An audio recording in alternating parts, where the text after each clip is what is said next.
Thank you for being here this morning. And for those of you watching online, I'm going to say hello to the camera. Hello. Hello, people watching online or listening online. So this time yesterday, I had no voice, and I wasn't even sure if I could do it today. So I might be a bit croaky, a bit coughy, so just bear with me. But I really wanted to bring this talk this morning. And actually, it's been a bit of a challenge losing my voice in terms of how I felt about that and maybe not delivering my talk this morning, which I'll share some thoughts with you about in a bit. So this morning, I wanted to talk to you about values, about what we value and how we interact with that and how we express that. Because I found recently it's come up quite a lot in the talks and in conversations, and it's sort of got me thinking as well.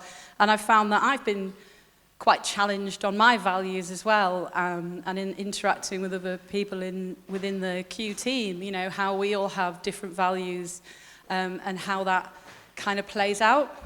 And I think most of us probably wouldn't struggle to list what our values are. But what is a value and where does it come from? So the word value comes from the Latin word valere, apparently, meaning strong and vigorous. And the dictionary definition is the regard that something is held to deserve, the importance, worth, or usefulness of something, or principles or standards of behavior, one's judgment of what is important in life. I thought that was quite interesting. I'm probably going to have to refer to my notes quite a lot this morning just because of my voice, so you just have to forgive me for reading it a little bit. So in summary then, value is our moral principles, accepted standards, and what we believe benefits us. I got thinking about values, following on from the talk I did a few weeks ago on regrets. As one of the points I presented was that when you have a regret, what that does is it will always show you what it was you were valuing, because something's conflicted. So if that's the case, if I can change my value, will I then no longer have the regret? So with values and how we have value systems and standards, and it's really got me thinking along those lines that we live our lives by these values so strongly to the point that we can harbor regrets, we need to forgive, we can feel hurt, we uphold them and put a lot of importance on them. They're quite strong things that we hold. And they can really affect our emotional state and how we react and respond in life and its exchanges. And I love that word exchange, because the other play on the word value is that it's defined as something of worth. Value is is how you define worth of something. So, the estate is valued at £1 million, for example. That's putting a value on something. And value in this sense becomes something we can exchange and have currency with. Does the same apply to moral values? Can I make exchanges in what I believe I stand for? So where have our values come from? So last year, Kev talked about subconscious programming, and he explained how in your early years from 0 to 7, you're very open to like sponges, and you take in information and everything around you, like little Atlas here, bless him. He's taking in everything that's going on around him. And values can start as early as this. As of children, we have learned what is seen as important by our parents, our teachers at school, what we need to do to get what we want. You figure that one out quite early. Anyone's got a toddler. And this type of learning will have had a factor in how we now, as adults, establish our core values. Over time and with maturity, this may have evolved a bit. We learn coping mechanisms along the way and how to deal with life and deal with people and work, relationships, community groups, church. Our values are then formed and shaped from the life we've lived and how we establish what is important to us, what are the deal breakers, and what we wish to uphold. So values basically come from family and the society around us. Family values, integrity, honesty, kindness, love, joy, loyalty, connection, being hardworking and steadfast. Some examples of core values. And when I spoke last time, I talked about a guy called Daniel Pink who did a study on regrets, and he asked several thousand people across many countries and cultures what their regrets were. And what he found is that everyone had a similar value system. So I think even as humans, regardless of society and culture, there's some human values we might have, like to be loving, to be happy, to, that sort of thing, have connection and relationship. And we make decisions based on those values. They inform your behavior, shape how you act and think, and they give you purpose. And our values will also feed our beliefs. So when we think of values versus belief, are they the same thing or are they different? I think they're different. So to me, a core value is what I stand for, and a core belief is what I aim for. A value doesn't have an end result. It's what I live by. But a core belief might want something in return. And a few weeks ago, Rob talked about beliefs, and I know he's going to talk a bit more about that next week, so you might want to re-listen a little bit more about that. When we look at church, those of us who grew up in church have established values. It was always seek first the kingdom of God. That was a shared core value of how to live your life and measure your beliefs. But once the deconstruction process happened, those values were called into question. How did that make you feel? Corporations have core values. I listened to a podcast this week from a CEO of a big organization, and he was very much focused on how they have to have core values and shared values, and the senior leadership have to uphold those values, because within that it creates a culture in your business. And if people aren't sharing those values or living up to them, then maybe they can't work there. I think that kind of happened in church as well for a little while. So what happens when that's gone? What happens when we embrace diversity of values and we don't focus so much on the shared values? After all, we all view values differently anyway. Kindness to one person may be staying silent. To another, it may be open honesty. So on this basis, and when looking at Q, can we have diversity of values and shared values? What did Jesus say about values? Are the Beatitudes his take on that? Blessed are the peacemakers, those who uphold truth. Blessed are those who do the inner work. What was he saying about values? What happens when your values are called into question? How they are challenged? What about cultural change? Society evolves after all. Do my values? My own maturity? Can my values change as I do? Do your connections and relationships affect your values and how you uphold them? You know, we all know when we're in relationships, when your values are clashing, there's friction. How do you figure that out? Do your values have deal breakers? And what are your unforgivables? To really know and understand our values, we need some deep self-honesty. And this morning, I'd like to get in deep, you know I like that, and hopefully help us to really question what it is we truly value. So on that note, I'd like to open up the tables for some discussion for about 5 minutes.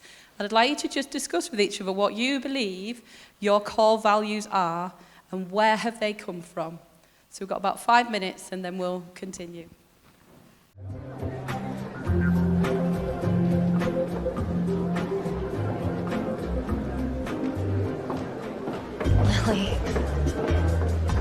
Lily, he's just a guy I know from work. Yeah, that looked like work. Look, you're making a big deal out of it. You know, the Andy I know is madly in love with Nate. He's always 5 minutes early and thinks Club Monaco is couture. For the last 16 years, I've known everything about that Andy. But this person, this glamazon who skulks around in corners with some random hot fashion guy, I don't get her. Lily, have fun in Paris. You going to Paris? Yeah, it just happened. I thought Paris was a big deal for Emily. Great, I can gonna give me a hard time too. Hey, Andy. Andy, what the hell is wrong with you? I didn't have a choice, okay? Miranda asked me and I couldn't say no. I know, that's your answer for everything lately. I didn't have a choice. Nate, Like this job was forced on you. Like you don't make these decisions okay? yourself. You're mad because I work late all the time and because I missed your birthday party, and I'm sorry. Come on, what am I for? You hate runway and Miranda, and you think fashion is stupid. You've made that clear. Andy, I make port wine reductions all day. I'm not exactly in the Peace Corps. You know, I wouldn't care if you were out there pole dancing all night, as long as you did it with a little integrity. You used to say this was just a job. You used to make fun of the runway girls. What happened? Now you've become one of them. That's absurd. That's okay, that's fine. Just own up to it. And then we can stop pretending like we have anything in common anymore. You don't mean that. No, I do.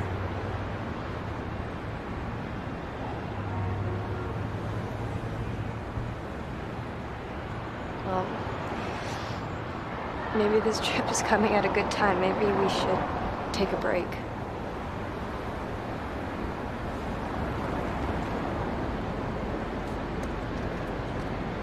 Nate?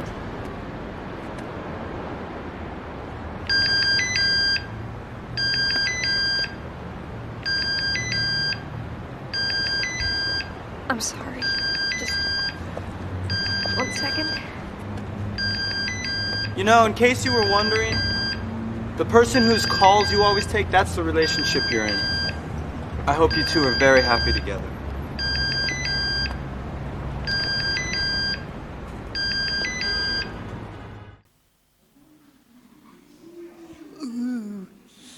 Or how about the person who calls you take as the value you're always putting first? And I'm going to talk about that clip a little bit in a minute. So how do I know what my values are? I hope you've had some good discussion. We've had some good talk on our table, and actually one person was saying how they feel like as they have evolved, their values have actually become the opposite of what they were, which I thought was interesting. Our emotions can be really important here.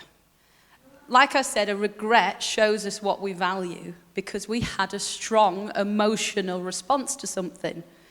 So our reactions will expose to us what it is we truly value.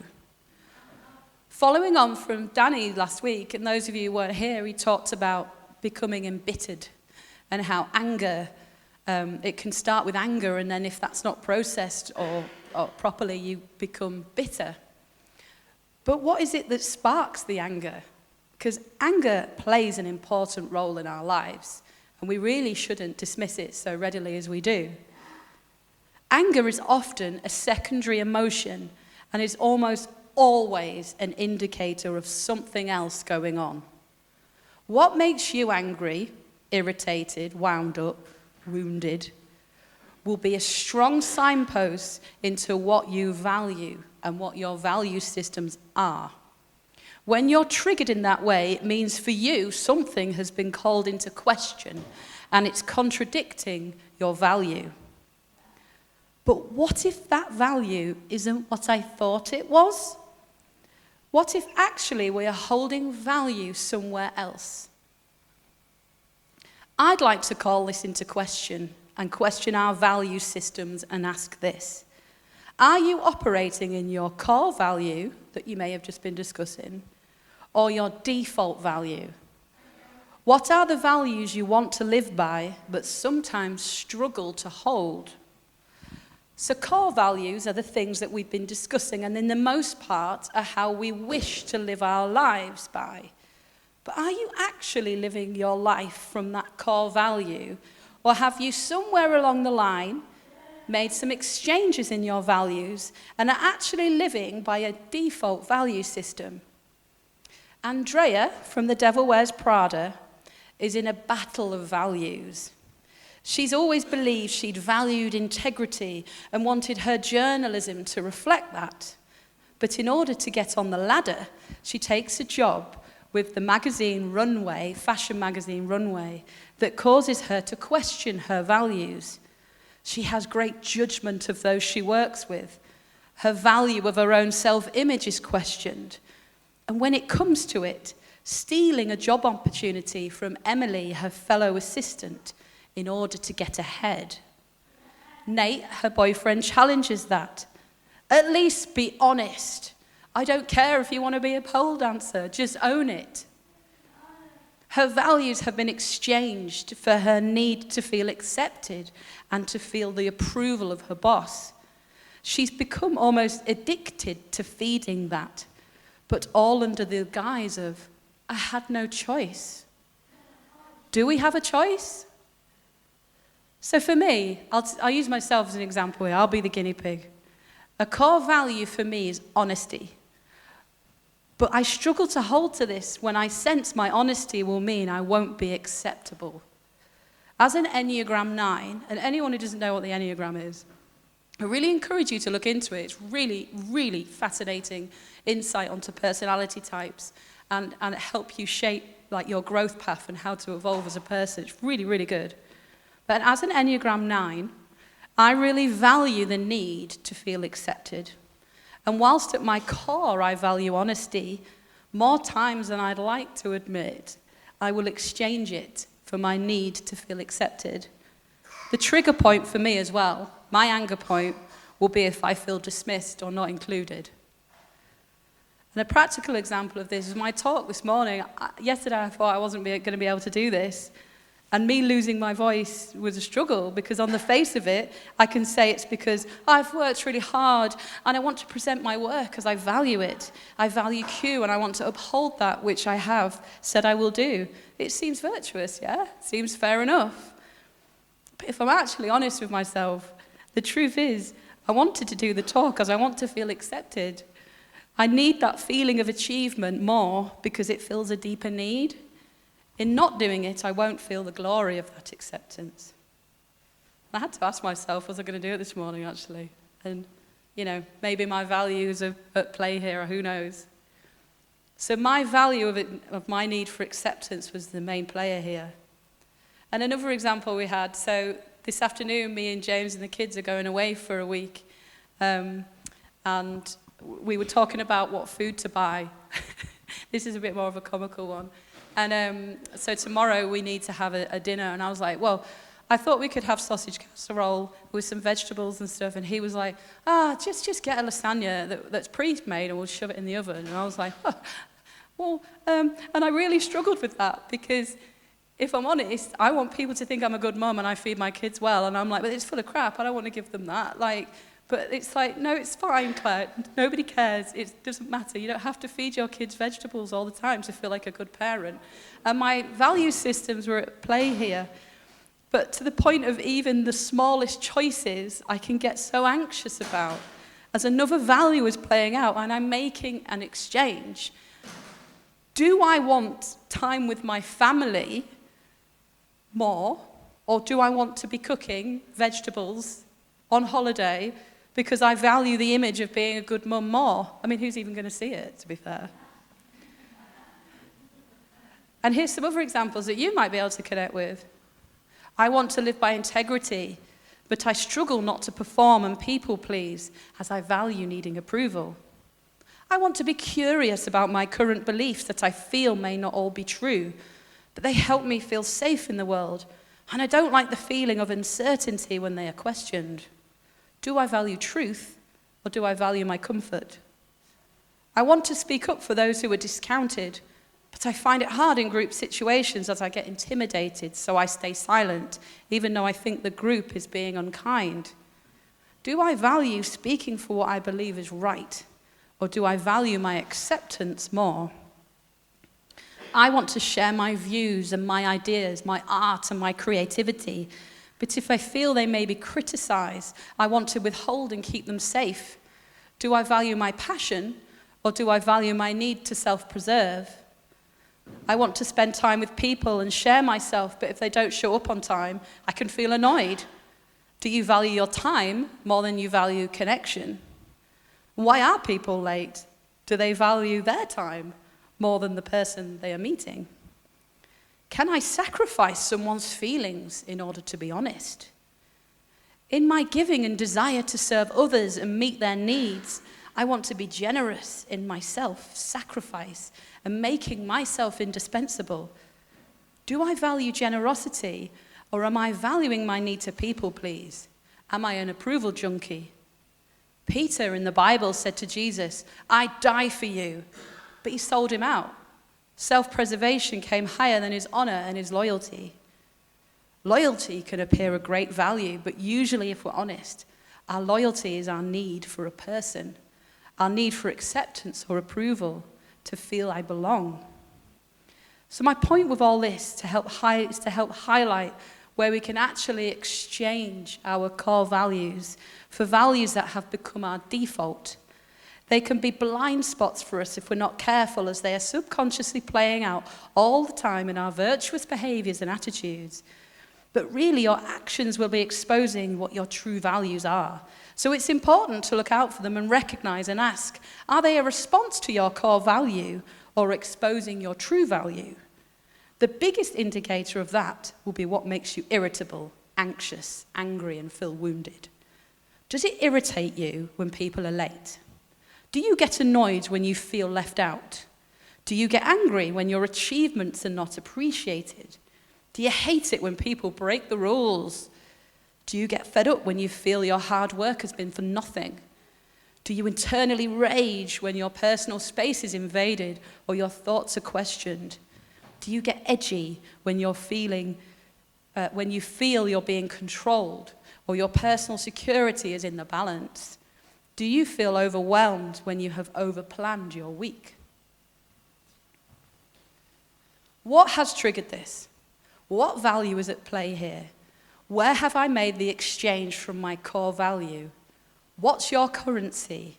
Can your integrity be bought? What can you sacrifice your values for? And I'm saying this because in learning to recognize this stuff, it can really help us to be able to pause and acknowledge and make better choices that are more in line with our core values. So I'm going to open it up again for some more discussion and ask this question now. What do you think are the default values you're exchanging your core values for? Try and be honest. It'll help you. I think there's a great fear that once religion disappears or loses its hold on people, there can be no agreement around belief and values, that there's then a kind of postmodern chaos where all values are relative, no one agrees on anything, and everything splinters.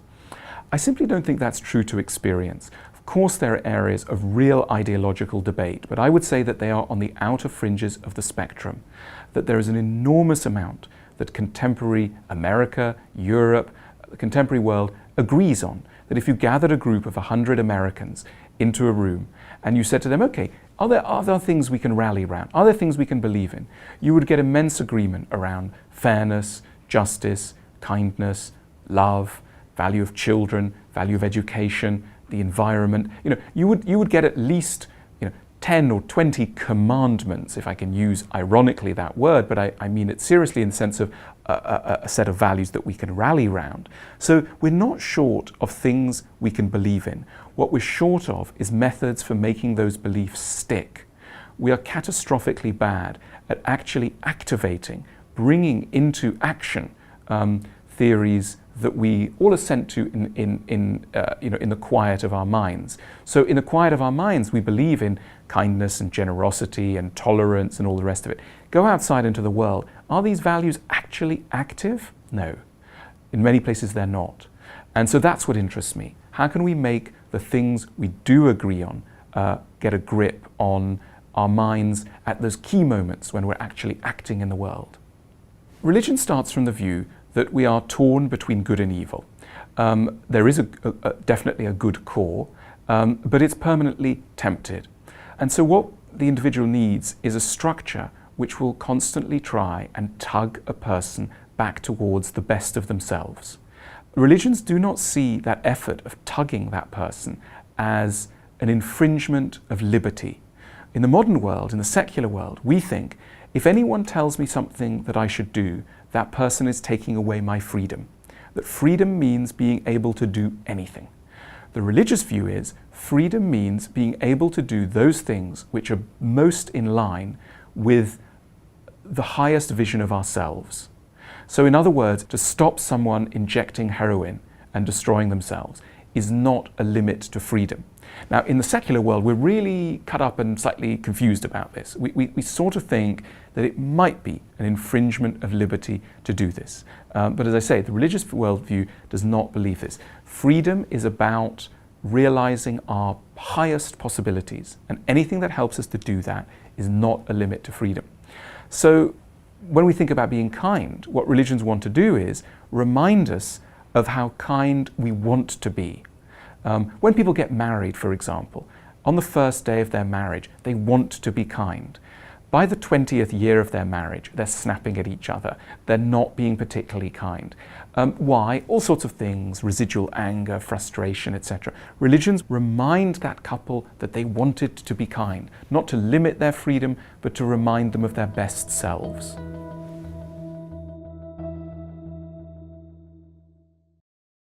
Hello. Okay, I've got the joy of talking about throwing my notes all over the floor. I wanted to talk about the sense of how we share values. So we've thought about our own values and where we might bump into these and what they might mean. And there's lots more for us to go away and think about. But how do we handle values in a group such as this, or in the groups you find yourself in the rest of your life? Can we share values with other people on a shared quest? And if so, what might that look like?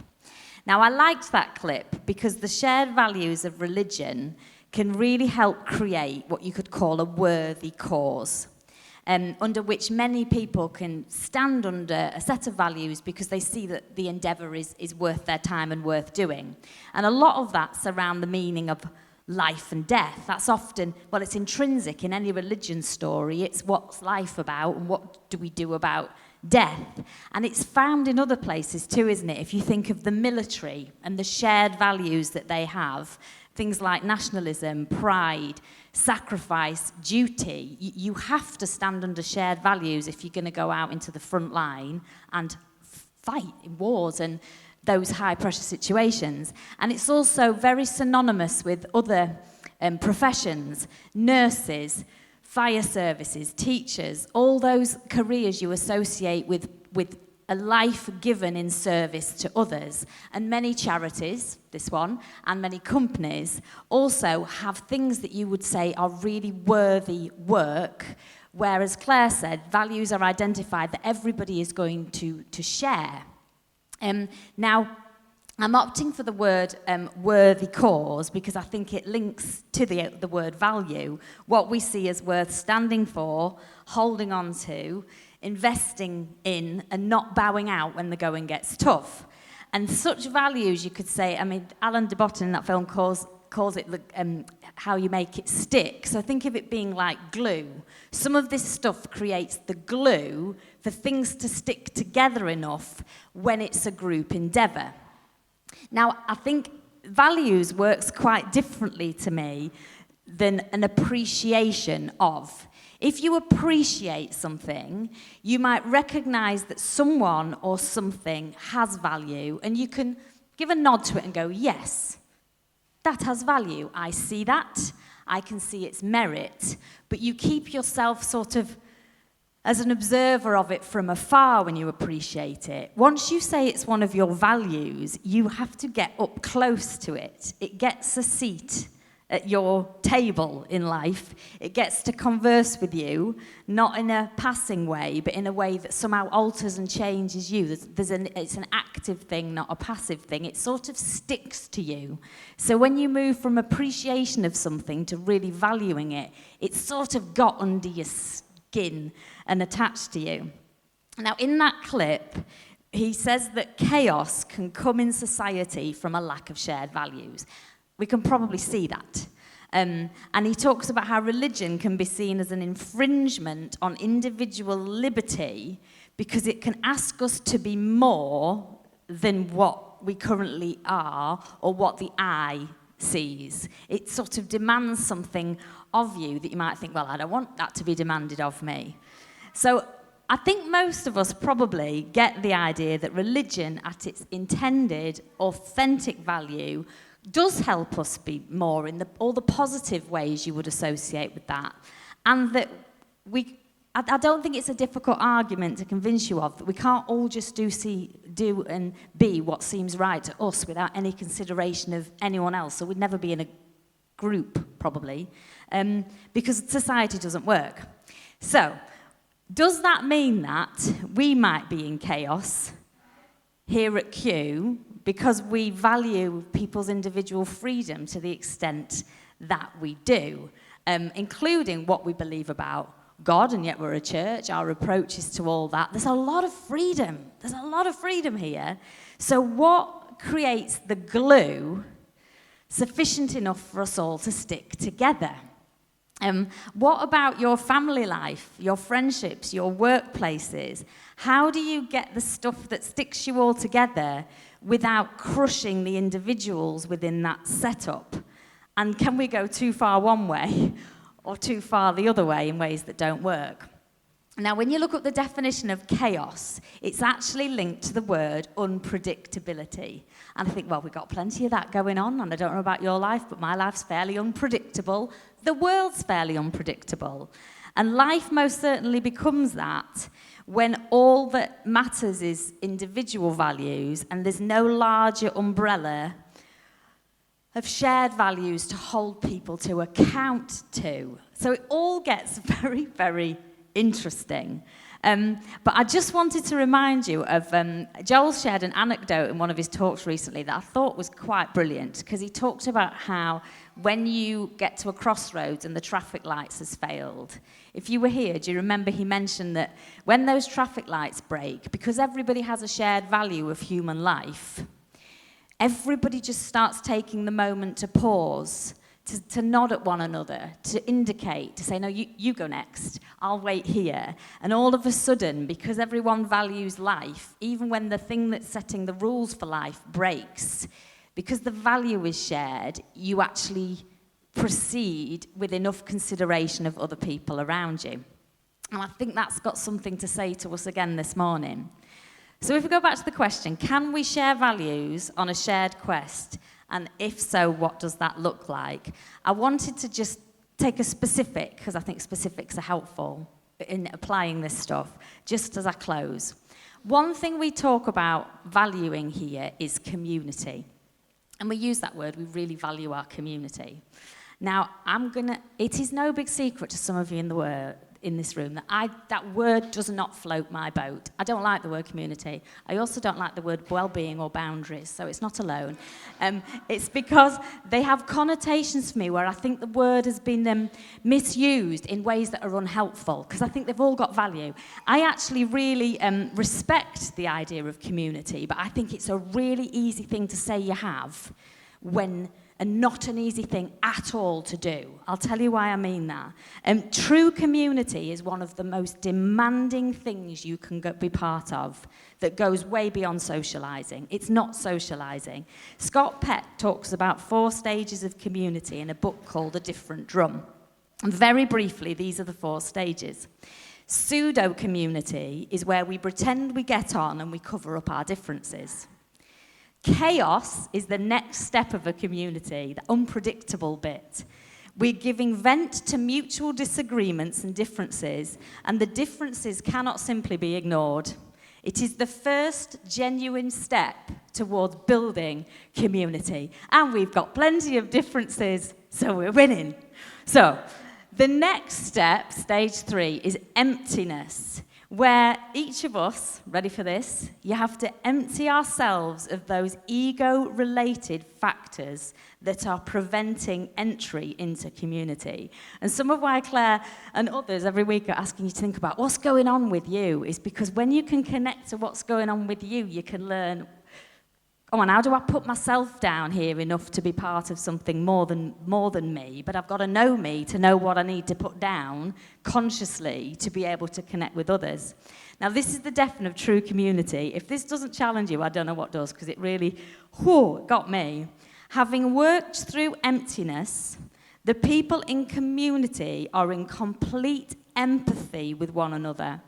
There is a great level of tacit understanding. People are able to relate to each other's feelings. Discussions, even when heated, never get sour, and motives are not questioned. That's a powerful community. This is a quote from Scott Peck. In genuine community, there are no sides. It is not always easy, but by the time they reach community, the members have learned how to give up cliques and factions. They have learned how to listen to each other and not reject each other. And sometimes consensus in community is reached with miraculous rapidity, but at other times it is arrived at only after lengthy struggle. Just because it is a safe place, it does not mean a community is a place without conflict.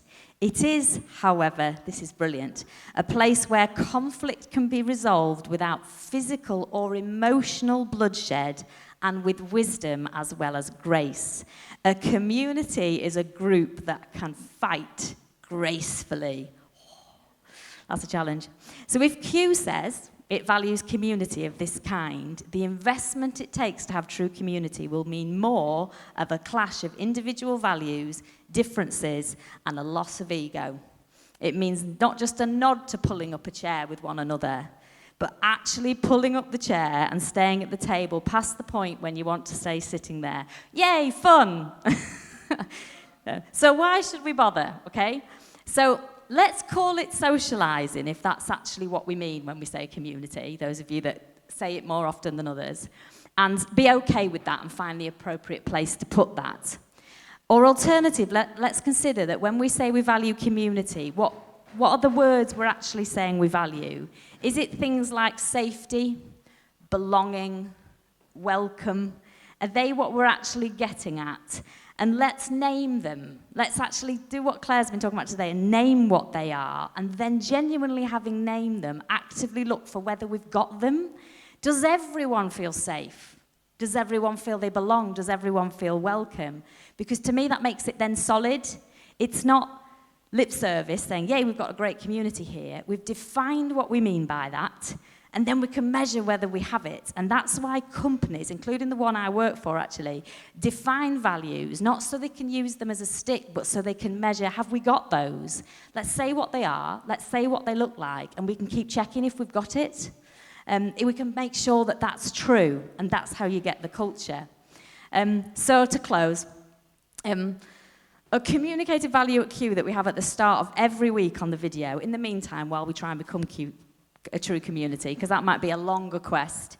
We say at the start every week that there's a quest for honesty, authenticity, and a faith that makes more sense. And I still think that's a great thing to pull up a chair to, and a great shared value that we can all still hold to as we keep evaluating the rest of it. So that's my thoughts. So I'm conscious we've run over time a little bit this morning, but I think it's important to include discussion times in these mornings at the moment because it helps connect you to what we're saying in the moment. So sometimes that means it can go over a little bit, so sorry about that. What I love most about that clip is actually Miranda, the boss, because at least she's consistent and acting really with integrity. It might not be what you like as integrity, but she's acting like that.